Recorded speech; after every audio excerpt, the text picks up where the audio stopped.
Hey everybody, welcome back to Movie Cranks. This is Mike, and this guy over here, of course, is Larry.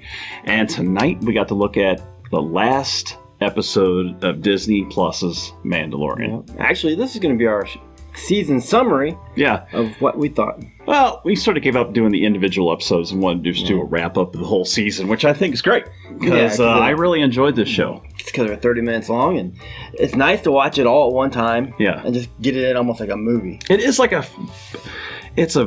don't know if it feels this way to you, but after doing the Rise of Skywalker and The Last Jedi, this feels like a comfortable blanket. It's definitely refreshing. It's not always, the greatest writing. And I mean, there are some cliches that fall in here. Oh, there's always things. Some things like that, but you know what? They're so minor that I'm willing to overlook all of it, because the heart and the humor, it reminds me of coming home on Friday afternoon when I was a kid and watching something on television. It was like 30 minutes long. You think about it all week until it actually happens. Yeah, and you're excited to see it. And that's what I liked about this show.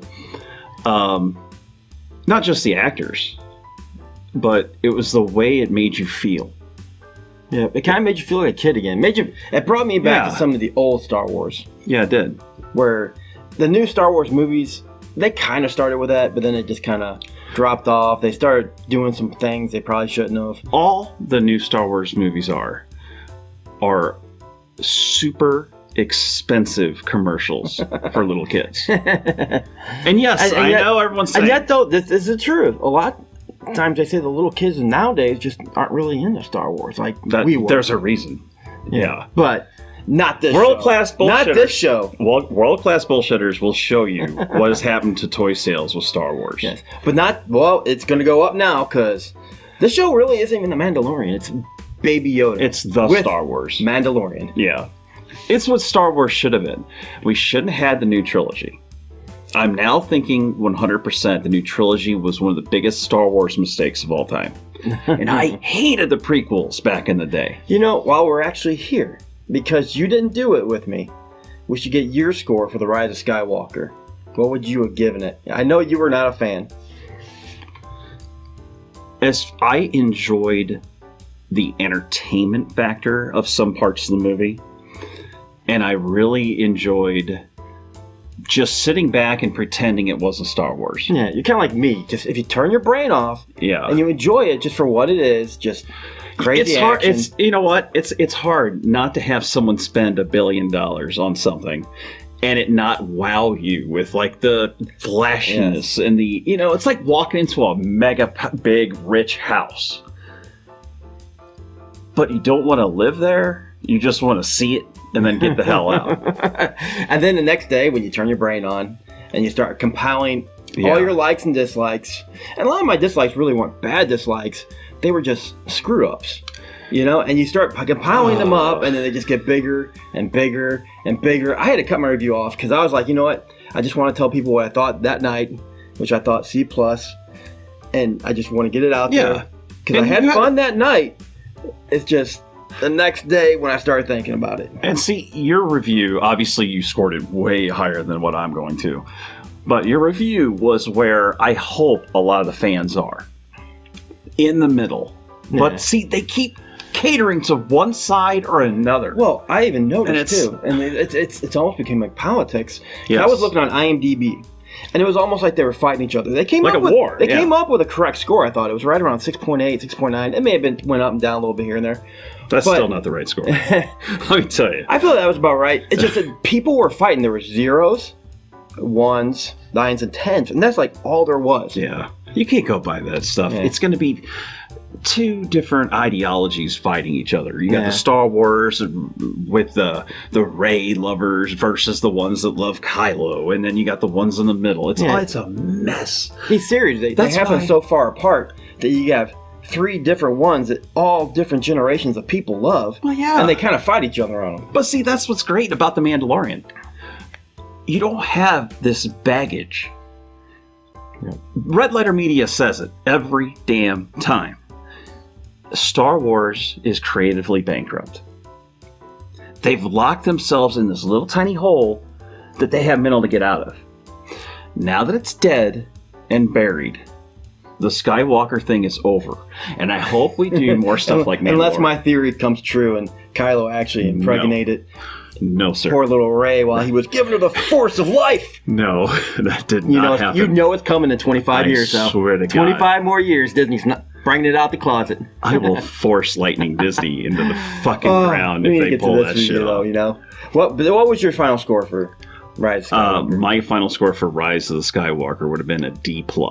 Yeah, that's about right, I think. I mean, once I started thinking about it, that's probably where I've been. Music kind of felt like the originals. It was like a copy-paste, it felt like sometimes, but it was still amazing. The action, incredible. They didn't have enough. The space parts felt real lacking. Like they just said, oh, let's just not worry about anything in space. And I just felt like that was kind of lacking a little bit. So, yeah, D+ is where I'd stick it. Disney can't stick it. This could be a really long review because now we got to do the Mandalorian. No, which we kind of just put that in there. Mandalorian's easy. Yeah, it was great. It was a refreshing take on Star Wars.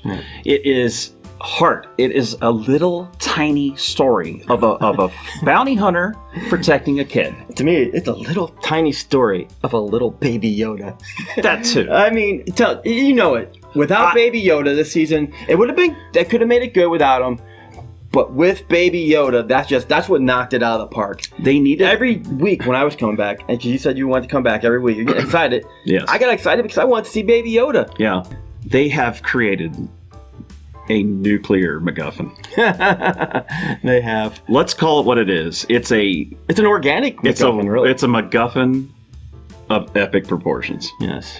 And it's so amazingly powerful that they have sold everything. I got a Baby Yoda hanging from my damn mirror in my truck. Exactly. And you got one like hidden in a little area. Yeah, I've one that's sneaking out. Just in case he gets in an accident, it can be like... He missed. He won't next time. Our blasters are useless against him. Hey, let's make the baby do the magic hand thing. Come on, baby. Do the magic hand thing. It's my good luck charm. That's all I know. My kids got it for me for Christmas with my wife. It's my good luck charm. But that's what's amazing is you sit down and watch this show and you feel good about it. Yeah. And really, if you think about it, what's one of the favorite parts of the show? It came together at the end. The team. I love the whole team idea here. And I don't know if these actors are coming back for next season. I would like to see all of them back. At the same time, if they also went off and did something else. Build new teams. With new teams. Build new teams together. And maybe that's going to be part of the end, bringing everybody together. Yeah. That would be pretty cool. And we can't go into spoilers and talk about the actual events of episode 8. So, but we can talk about the show in general. Yeah. I think it ended very well. I think it's ready for season 2. If they keep up this formula, I will watch this show religiously. Oh, yeah. I will keep Disney Plus just because of this show. Exactly. I think a lot of people are going to keep it just because of this show. You have, what I thought, probably the 2 best last episodes of any series I've seen in a long time. I thought that's number 7. To me, that was my favorite one of the season. Followed by number 8 here. But I just thought they ended it right on the perfect note. Me and you've watched a lot of series on Netflix and all these other, like Hulu and all these other channels, and we watch a lot of stuff that we sometimes don't review, but we watch. It has to be one of my favorites. Yeah. And you know what's really weird? This year, especially. And this is why we stopped, because the first 4 episodes, we saw what was happening. A little slow start. Yep. At first, we weren't sure if we even really liked it that much. And then, by I think 4, we were like, okay, this is getting good. Yeah. And we're like, let's just wait and see what happens. And I think that was the best choice because it's just amazing. You know what I would compare this to? And I know some people will freak out immediately. I think of this as what Orville did for Star Trek. Exactly. I mean, it's the same exact thing. It is a refreshing callback to television of old, and where it used to be about hope and characters and emotions and all this shit that is gone nowadays. Nowadays it's more like all this real serious modern takes on stuff like Discovery. Discovery was such a chore, and it was so depressing and just shit. Yeah, and that's what we've been getting. Orville comes out, and all of a sudden you're like, hey, this is nice. I could watch this every week. This is great. And you like the characters, and the characters actually talk to each other. They have emotions and feelings, and they have chemistry. Yeah. Look at Witcher. Yeah. We just said The Witcher. The chemistry between Yennefer and Geralt is just... It's perfect. And that's what they've done with Mandalorian. It's him and Baby Yoda. Yep, and they even say it in this episode. Dad. And in a way... Not to spoil anything too much. He's to become the father of Yoda. Yeah. Until basically he can get him back home. Yeah. We're only going to spoil that one little tiny bit. Yeah, it's just one little thing that it's kind of like what in the middle of this episode kind of hits you home, hits you in the heart. You're like, oh man, did you see that? He's Baby Yoda's daddy. But yeah, it's just nice having something you can tell your kids about and enjoy. Yeah. Because think about it. Would you want your kids to be thinking about Star Wars, what we've seen just now at the theaters? I think that's part of where Star Wars has went wrong. I can't beg my kids, the movie crank kids, to watch Star Wars. Yeah. But they do like Mandalorian. Yeah. Maybe there's just something in that. The way it's made, Jon Favreau, he's done a fabulous job. Yes, he has. I mean, if anybody needs to take over Star Wars, my vote's for Jon Favreau. And Carl Weathers. Loved his character. Yeah. Werner Herzog, God bless him. He and Nick Nolte, all these guys. Yeah, I'm gonna. Who did this casting? I'm gonna miss Nick Nolte's character. Yeah. But you got Krill, and it was sad seeing his character go. I like Nick Nolte in this movie. In the back, it looked like. Yep. And I will say, because of the way I am and how much I like this team. Yeah. There was a little saddening part at the end there. Yeah, it was sad, and I you know what? I didn't think. Here's what's crazy. I honestly didn't think they'd have the balls.